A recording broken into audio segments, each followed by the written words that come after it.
मेरा सभी से आग्रह है कि ये वीडियो को पूरा देखें, क्योंकि ये वीडियो किडनी रोगियों के लिए बहुत ज्यादा उपयोगी साबित होने वाला है। इस वीडियो में हम ऐसी दवाइयों के बारे में बात करेंगे जो रियल में किडनी यूरिया को कम करती हैं और आप लंबे समय तक के लिए इन दवाइयों का प्रयोग करके डायलिसिस को अवॉइड कर सकते हैं और अपनी लाइफ को अच्छा बना सकते हैं। क्योंकि डायलिसिस से जब आप बचेंगे तो आपको लंबा समय मिलेगा आप आपके लिए, आपके जीवन को अच्छा बनाने के लिए। तो इसलिए समय का सदुपयोग करें और इन दवाइयों का प्रयोग करके अपने किडनी यूरिया को आप कम कर सकते हैं। तो चलिए जानते हैं इन मेडिसिन के बारे में। हेलो फ्रेंड, नमस्कार। मैं आप लोगों का स्वागत करता हूं आपके अपने यूट्यूब चैनल, जिसका नाम है हेल्थ इनिंग। फ्रेंड, मेरा नाम अनिल है और आप लोग जानते हैं कि मैं आपके लिए किडनी से जुड़े ट्यूटोरियल वीडियोस लाता रहता हूं, जिसमें मैं सभी प्रकार की जानकारी जो किडनी से रिलेटेड होती हैं वो के साथ साझा करता हूं। जो भी मेरा एक्सपीरियंस रहा है इस जर्नी में, किडनी फेलियर की जर्नी में, वो मैं आपके साथ साझा करता हूं। क्योंकि फ्रेंड, एक्सपीरियंस बहुत मायने रखता है किसी भी कार्य में प्रगति पाने के लिए। तो फ्रेंड, आपको जो एक्सपीरियंस वाला व्यक्ति बता सकता है वो आपको एक डॉक्टर भी, एक वैद्य भी नहीं बता सकता, क्योंकि वो लोग आपको किताबों से पढ़ के बताएंगे और मैं आपको अपने जीवन के अनुभव से बताऊंगा। तो एक अनुभव बहुत ज्यादा मायने रखता है। शायद आपने सुना होगा, जितना ज्यादा अनुभव उतनी ज्यादा सैलरी। इसलिए जब भी आप इंटरव्यू देने जाते होंगे तो उसमें पूछा जाता होगा आपको कितना एक्सपीरियंस है। तो वही एक्सपीरियंस ही मैं आपके साथ शेयर करता हूं। तो फ्रेंड, चैनल को सब्सक्राइब जरूर करें और वीडियो को लाइक करें और वीडियो को शेयर जरूर करें, क्योंकि आप जब वीडियो को शेयर करते हैं तो ये वीडियो किसी ना किसी और किडनी फेलियर पेशेंट के पास जाता है और इससे वो जानकारी पाके अपनी लाइफ को अच्छा बनाने का पूरा प्रयास करता है। इसलिए फ्रेंड, वीडियो को जरूर शेयर करें और हमारे चैनल को सब्सक्राइब करें। तो चलिए आज का हमारा वीडियो शुरू करते हैं। किडनी फेल होने के बाद एक किडनी रोगी के 3 ऑप्शंस होते हैं। पहला ऑप्शन होता है या तो वो ट्रांसप्लांट करा ले, दूसरा ऑप्शन होता है ट्रांसप्लांट को अवॉइड करके वो डायलिसिस करवा ले। अगर वो ट्रांसप्लांट और डायलिसिस दोनों ही अवॉइड करना चाहता है तो उसके पास तीसरा ऑप्शन होता है, वो होता है आयुर्वेदिक दवाइयां, यूनानी दवाइयां और होम्योपैथी दवाइयों का। क्योंकि फ्रेंड, इन दवाइयों का प्रयोग करके और आप अपनी डाइट पे कंट्रोल करके लंबे समय के लिए अपने डायलिसिस को अवॉइड कर सकते हैं। तो फ्रेंड, पहले मैंने एक वीडियो बनाया हुआ है इसके ऊपर कि क्या आयुर्वेदिक दवाइयों से किडनी ठीक होती है। उसका लिंक आपको डिस्क्रिप्शन में नीचे मिल जाएगा, तो कृपया जाके आप उस डिस्क्रिप्शन में जाकर उस वीडियो के लिंक से वो वीडियो जरूर देखिएगा, तो उससे आपको सारी जानकारी मिलेगी। आज मैं आपको अपने एक्सपीरियंस से ऐसी मेडिसिन बताऊंगा जो मैंने खुद प्रयोग करी हैं और वो रियल में वर्क करती हैं और उससे किडनी यूरिया धीरे धीरे सही लेवल में आने लग जाता है और आप इन दवाइयों का प्रयोग करके और अपनी डाइट में कुछ थोड़े से बदलाव करके अपने किडनी यूरिया को कम कर सकते हैं। और जब आपका किडनी यूरिया कम होगा तो आप डायलिसिस पे भी जाने से बचेंगे और जितना ज्यादा आप डायलिसिस पे जाने से बचेंगे उस समय का आप सदुपयोग कर पाएंगे अपने जीवन में। तो चलिए जानते हैं उन मेडिसिन के बारे में। जितनी भी बीमारी होती है उन सबकी शुरुआत पेट से ही होती है। तो पेट को सबसे पहले अच्छा रखना जरूरी है। जो भी पेट में गड़बड़ियां चल रही हैं, जैसे किडनी फेलियर पेशेंट है उसका पेट सही नहीं रहता है, उसका हाजमा सही नहीं रहता है, वो जो भी खाना खाता है उसका खाना सही से डाइजेस्ट, उसका खाना सही से पचता नहीं है, उसको मल भी साफ करके नहीं आता है, उसको एसिड बहुत ज्यादा बनता है, उसकी छाती में जलन सा होता रहता है, साथ में उसको उल्टी आना, मिथली आना, ये सब भी होता है क्योंकि उसका किडनी यूरिया बढ़ता है, जिसकी वजह से ये सारे सिम्टम्स आते हैं। सबसे पहले कोई भी आप किडनी रोगी हैं या किडनी की दवाई लेने से पहले आपको अपने पेट को स्वस्थ रखना बेहद जरूरी है। इसलिए आज हम जो पहली मेडिसिन है वो हमारे पेट से रिलेटेड है, हम उसके बारे में बात करेंगे। तो फ्रेंड, उस मेडिसिन का नाम है अर्क सौंफ। तो हमारी पहली मेडिसिन है उसका नाम है सौंफ का अर्क या अर्क सौंफ। फ्रेंड, जैसे कि आप लोगों को सबको पता है कि सौंफ पेट के लिए बहुत ज्यादा लाभकारी होती है और जो एक किडनी फेलियर पेशेंट है उसका किडनी फेल होने के बाद उसका पेट बिल्कुल भी सही नहीं रहता है, जैसे कि बहुत ज्यादा एसिड बनना, छाती में जलन रहना, उल्टी होना, ये सब एक आम सा हो जाता है उसके लिए। तो अगर आप अर्क सौंफ का प्रयोग करते हैं तो इससे आपको बहुत सारे फायदे होते हैं, जैसे कि ये पेट में बनने वाले एसिड को कम करता है। दूसरा, जो आपके खाना पचाने वाले एंजाइम्स होते हैं उनकी मात्रा को बढ़ाता है, जिससे आप जो भी खाना खाते हैं उसका डाइजेस्ट अच्छे से होता है, उसका पाचक अच्छे से होता है, आपके पेट में पाचक रस की मात्रा को अधिक करता है। साथ में ये आपके जो आंतें होती हैं उसके अंदर जो भी बैक्टीरिया पनप रहा होता है या कोई भी विषैला तत्व जो आपकी आंतों को हानि कर रहा है या आपकी आंतों में कुछ दुष्प्रभाव डाल रहा है, तो जो अर्क सौंफ होता है ये आपकी आंतों में जाके शीतलता प्रदान करता है आपकी आंतों को, और उससे आपकी आंतों में जो भी दिक्कत हो रही है, कोई परेशानी हो रही है या कोई बैक्टीरियल इन्फेक्शन लगा है तो वो भी कम हो जाता है। साथ में अर्क सौंफ का अर्क लेने से भूख में बढ़ोतरी होती है, क्योंकि ये भूख लगने वाले एंजाइम्स को बढ़ाता है। अर्क सौंफ लेने से जो किडनी फेलियर पेशेंट को गैस की समस्या बहुत ज्यादा अधिक होने लग जाती है, उसको गैस बहुत ज्यादा बनती है और गैस पास होने में भी बहुत ज्यादा प्रॉब्लम होती है, जिससे उसके सर में हमेशा दर्द बना रहता है, क्योंकि जब गैस पास नहीं होगी तो आपके सर में दर्द बना रहेगा। तो जब आप अर्क सौंफ लेते हैं तो इससे जो आपका गैस बनने की प्रक्रिया है वो कम हो जाती है और आपका गैस भी अच्छे से पास होती है और आपका पेट हल्का रहता है और इससे आपके सर में दर्द भी नहीं होता। तो अर्क सौंफ के बहुत सारे लाभकारी प्रयोग हैं। अर्क सौंफ एक बहुत ही बेहद असरकारक औषधि है, तो आप अर्क सौंफ ले सकते हैं। अब जानते हैं कि आपको अर्क सौंफ कैसे लेनी है। तो आप 20 ml से लेकर के 40 ml तक अर्क सौंफ ले सकते हैं। आप इतना ढक्कन लें, 20 ml या 40 ml की आसपास इसकी क्वांटिटी लें और आपको ये सुबह खाली पेट लेनी है। जब आप सारी मेडिसिन अपनी खा लेते हैं, चाहे वो आपकी अंग्रेजी दवाई हो, चाहे आपकी कोई सी भी दवाई हो, वो सब लेने के करीब घंटे बाद अर्क सौंफ का ही प्रयोग करें और खाली पेट ही इसका प्रयोग करें। आप इसको 20 ml 40 ml ले लें और इतना याद रखना है कि आप इसको लेने के बाद आपको 1 से 1.5 घंटा तक कुछ भी नहीं खाना है, ताकि ये आपके पेट में जाके अच्छे से काम कर सके, आपके पेट को शीतल कर सके, आपके पेट को ठंडक प्रदान कर सके। अब बात कर लेते हैं हमारी दूसरी औषधि के बारे में। तो फ्रेंड, हमारी जो दूसरी औषधि है वो बहुत ही बेहतरीन है और बहुत ही ज्यादा उपयोगी है एक किडनी फेलियर रोगी के लिए। ये किडनी रोगियों के लिए तो एक रामबाण औषधि है और किडनी की बीमारी में ये ऐसे कार्य करती है जैसे कि अमृत समान। तो फ्रेंड, जो ये हमारी दूसरी औषधि है इसका नाम है अर्क मको।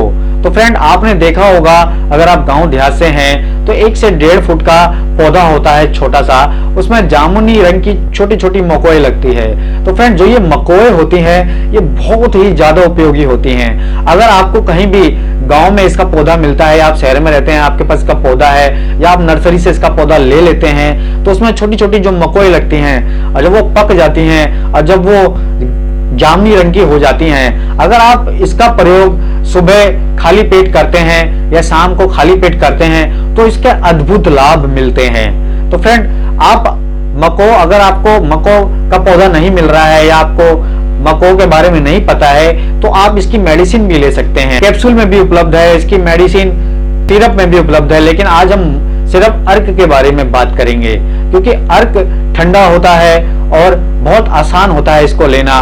दूसरा, ये बहुत ही ज्यादा कॉस्ट इसकी कम होती है, तो आप अर्क मको लें, वो सबसे ज्यादा बेहतर रहेगा। अब बात कर लेते हैं अर्क मको किन किन रोगों पे कार्य करता है।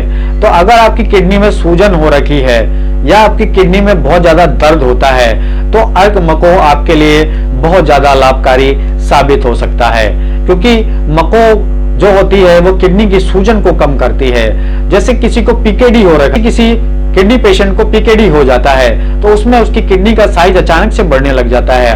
अगर वो ऐसे में अर्क मको का प्रयोग करता है तो उसकी किडनी का साइज धीरे धीरे सही आने लग जाता है। और जो किडनी फेलियर पेशेंट जिनको सीकेडी हुआ है, जिनकी किडनी छोटी छोटी हो गई है, तो ये भी देखा जाता है कि अर्क मको से जो किडनी का साइज होता है वो भी कभी कभी सही होने लग जाता है। अर्क मको पीलिया में भी बहुत अच्छा कार्य करता है।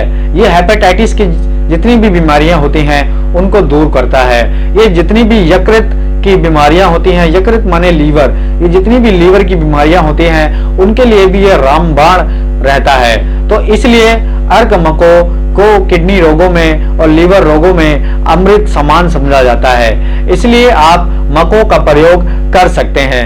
अब जानते हैं कि मको का प्रयोग आपको कैसे करना है। तो आप अर्क मको का प्रयोग खाना खाने के बाद करें। आप जो जो रो मकोई होती है वो आप खाली पेट खाएं तो उसके फायदे बहुत अनेक हैं। लेकिन जब आप अर्क मको लेंगे, अर्क की फॉर्म में उसको लेते हैं, तो आप इसको खाली पेट भी ले सकते हैं, लेकिन आप इसको खाना खाने के बाद भी ले सकते हैं। दोनों क्वांटिटी में आप इसको ले सकते हैं। दोनों में इसके अलग अलग फायदे होते हैं। अगर आपको किटनाइन और यूरिया अपना तेजी से कम करना है तो आप इसको खाना खाने के बाद ही लें, क्योंकि जो भी आप खाते हैं उससे ही किटनाइन यूरिया बनता है। तो आप अगर इसको खाना खाने के बाद लेंगे तो इससे आपका किटनाइन यूरिया कम बनेगा, और जो बन भी रहा है वो आपके मल से और मूत्र से बाहर हो जाएगा। तो बात कर लेते हैं इसको लेना कैसे है। तो आपको 20 से 30 ml के आसपास अर्क मकोई ले लेना है खाना खाने के आधे घंटे बाद, और जब इसको आप लें तो उतनी ही मात्रा में आप थोड़ा सा पानी भी डाल लें। जैसे कि आपने 30 ml अर्क मको लिया तो आप 30 ml पानी का भी उसमें प्रयोग करें, क्योंकि इसका जो टेस्ट होता है थोड़ा तीखा सा लगता है, मतलब तीखा नहीं होता है मिर्ची के ज़्यादा, बट थोड़ा तेज स्वाद होता है इसका। तो आप थोड़ा इसका पानी में भी प्रयोग करें, साथ में इसको पानी में भी डाल के प्रयोग करें। तो 30 ml अर्क मकोल का रस लें और 30 ml आप पानी की मात्रा लें, और दोनों को आप लेकर के दिन में 3 बार आप इसका प्रयोग करें। आप सुबह इसको खाना खाने के बाद लें जब नाश्ता करते हैं, और दोपहर में भी आप इसको खाना खाने के बाद लें, और रात में भी आप इसको खाना खाने के बाद लें। अगर आप कोई एलोपैथी दवाइयां खाते हैं तो आप उन दवाइयों को खा लें और उसके बाद 1 घंटे का गैप दें, और तब ये अर्क मको का आप प्रयोग करें। अर्क मको का एक और कार्य होता है, और अर्क मको पेशाब में आने वाले प्रोटीन को भी कम करता है। किडनी फेल होने से पहले किडनी जो फेलियर पेशेंट होता है उसके यूरिन में से प्रोटीन आने लग जाता है। किडनी की रोग की शुरुआत यहीं से होती है, जब आपके यूरिन में से प्रोटीन आने लग जाता है। तो अगर आप अर्क मको का प्रयोग करते हैं जिसकी अभी किडनी फेल नहीं हुई है, अगर यूरिन में से प्रोटीन आ रहा है, अगर अर्क मको का प्रयोग करता है तो उससे उसका प्रोटीन आने में भी कम हो जाती है, और प्रोटीन जो आने की समस्या है वो धीरे धीरे खत्म होने लग जाती है। तो अर्क मको का एक ये भी प्रयोग है, और इससे आप अपने पेशाब में आने वाले प्रोटीन को भी कम कर सकते हैं, और इस बीमारी से धीरे आपको समय के साथ निजात भी मिल जाती है अर्क मको प्रयोग करने से। वैसे तो इसका जो इलाज है वो स्टेरॉइड देते हैं डॉक्टर, और बहुत से आयुर्वेदिक डॉक्टर भी अपनी मेडिसिन में स्टेरॉइड का प्रयोग करते हैं इस बीमारी को खत्म करने के लिए, इस बीमारी से आपको निजात दिलाने के लिए। लेकिन अर्क मको में कोई भी स्टेरॉइड नहीं होती है, तो आप की यूरिन में से अगर प्रोटीन आ रहा है तो आप अर्क मको का भी प्रयोग कर सकते हैं। बात कर लेते हैं हमारी तीसरी मेडिसिन के बारे में। तो फ्रेंड, जो हमारी तीसरी मेडिसिन है उसको संस्कृत में एक तरीके से अमृत कहा जाता है, और वो अमृत समान ही है। उस मेडिसिन का नाम है ब्रह्मदंडी। जिसके नाम के आगे ही ब्रह्म है, तो आप समझिए उसके अंदर कितनी पावर होगी। ऋषि मुनियों ने इसका नाम ब्रह्म डंडी रखा होगा तो कुछ सोच के ही रखा होगा, इसके फायदे देख करके ही रखा होगा। तो फ्रेंड, ये सही में बहुत ज्यादा उपयोगी है किडनी रोगों में, क्योंकि फ्रेंड किडनी फेलियर के बाद आपके जो आपका ब्लड होता है उसके अंदर बहुत सारे विषैले तत्व मौजूद हो जाते हैं, और धीरे धीरे जब आपका किटनाइन यूरिया बढ़ता रहता है तो देखा यह जाता है कि जो ब्लड के अंदर बहुत सारे विषैले तत्व और ब्लड को बिल्कुल ही विशुद्ध हो जाता है, और ब्लड के अंदर ये सब विशुद्धियां ही आपको बहुत अधिक बीमार बनाती हैं। तो फ्रेंड, ब्रह्मदंडी का प्रयोग रक्त को शुद्ध करने के लिए किया जाता है। ब्रह्मदंडी रक्त को शुद्ध करने के लिए बहुत ही उपयोगी है। ये ब्रह्मदंडी रक्त को शुद्ध करती है। रक्त के अंदर से जितने भी हानिकारक बैक्टीरिया, हानिकारक तत्व जब रक्त में शामिल हो जाते हैं तो ब्रह्मदंडी उसको रक्त से बाहर करती है। तो ब्रह्मदंडी रक्त के लिए बहुत ज्यादा उपयोगी है। साथ ही में ब्रह्मदंडी लीवर के लिए बहुत ज्यादा उपयोगी है, क्योंकि फ्रेंड रक्त को शुद्ध करने के लिए लीवर का भी उतना ही महत्वपूर्ण योगदान होता है जितना किडनी का। इसलिए ब्रह्मदंडी लीवर के रोगों में भी बहुत अधिक कार्य करती है, और ब्रह्मदंडी लीवर को स्वस्थ बनाए रखने के लिए भी बेहद उपयोगी होती है। ब्रह्मदंडी जिसको बहुत पुराना बुखार, कई दिनों से बुखार आ रहा होता है, क्योंकि देखा यह जाता है किडनी रोग में ब्लड में जब इन्फेक्शन हो जाता है, बैक्टीरियल इन्फेक्शन हो जाता है, तो काफी लंबे समय से बुखार आ रहा होता है, तो बुखार कम नहीं हो रहा होता है। तो जब आप ब्रह्मदंडी लेते हैं तो ब्रह्मदंडी पुराने से पुराने बुखार को खत्म कर देती है। तो ब्रह्मदंडी के बहुत सारे उपयोग हैं और किडनी रोगों में तो इसके सबसे ज्यादा उपयोग रक्त को शुद्ध करने के लिए किया जाता है। साथ में ये किडनी के जो नेफ्रॉन्स होते हैं उनको भी रिपेयर करती है। जो किडनी के नेफ्रॉन्स होते हैं जो बिल्कुल काम नहीं कर रहे हैं, डेड पड़े हैं, ये उनसे भी कार्य करवाती है, उनको भी न्यूट्रिशन प्रदान करती है। और जो थोड़े मोड़े सेल्स में ताकत होती है आपके नेफ्रॉन्स के, ये उसको जाके ऊर्जा प्रदान करती है। और थोड़े मोड़े सेल्स जो अभी जीवित होते हैं उनको और अधिक ऊर्जा देकर के उनको कार्य करने योग्य ब्रह्मदंडी बनाती है। तो फ्रेंड, ब्रह्मदंडी का बहुत प्रयोग है। जब आपका रक्त शुद्ध होगा और आपके रक्त में शुद्ध चीजें होंगी तो आपके नेफ्रॉन्स भी अच्छे होंगे, आपका लीवर भी अच्छा होगा और आपके शरीर के लिए भी वो बेहद ही अच्छा। किडनी से जुड़ी बीमारियों के लिए पहला पार्ट था जिसमें मैं मेडिसिन लेकर के आया हूं आज। ऐसे ही और भी पार्ट्स आएंगे आगे। मैं यूनानी medicine, Ayurvedic medicine, homeopathy medicine जो किडनी रोगों के लिए बहुत ज्यादा उपयोगी हैं और जो मैंने प्रयोग की हैं, जिनका रिजल्ट मुझे भी मिला है, वो सारी मेडिसिन मैं आपके लिए लेकर के आऊंगा। और मैं एक एक जो इनके अब आगे पार्ट्स आएंगे उसमें मैं आपको एक एक करके इन मेडिसिन के बारे में सही से जानकारी प्रदान करूंगा। और मैंने इससे पहले भी एक वीडियो बनाया है जिसमें मैंने आयुर्वेदिक मेडिसिन के बारे में विस्तार से बताया है। वो मेडिसिन भी बहुत अच्छे से कार्य करती हैं। अगर आप वो मेडिसिन भी लेते हैं तो वो मेडिसिन भी आपको रिजल्ट 101% देंगी और आप लंबे समय के लिए डायलिसिस अवॉइड कर पाएंगे। आपको बस इतना याद रखना है कि आपको अपनी डाइट पर बहुत कंट्रोल करना है अगर आप डायलिसिस से बचना चाहते हैं। हाँ, अगर आप डायलिसिस करा रहे हैं तब तो कोई प्रॉब्लम नहीं है, आप कुछ भी खाइए। लेकिन आप डायलिसिस अवॉइड करना चाहते हैं क्योंकि फ्रेंड, डायलिसिस देखा जाए तो बहुत ज्यादा समय डायलिसिस में लग जाता है और साथ में बहुत ज्यादा पीड़ा भी होती है डायलिसिस के बाद और डायलिसिस करवाते समय।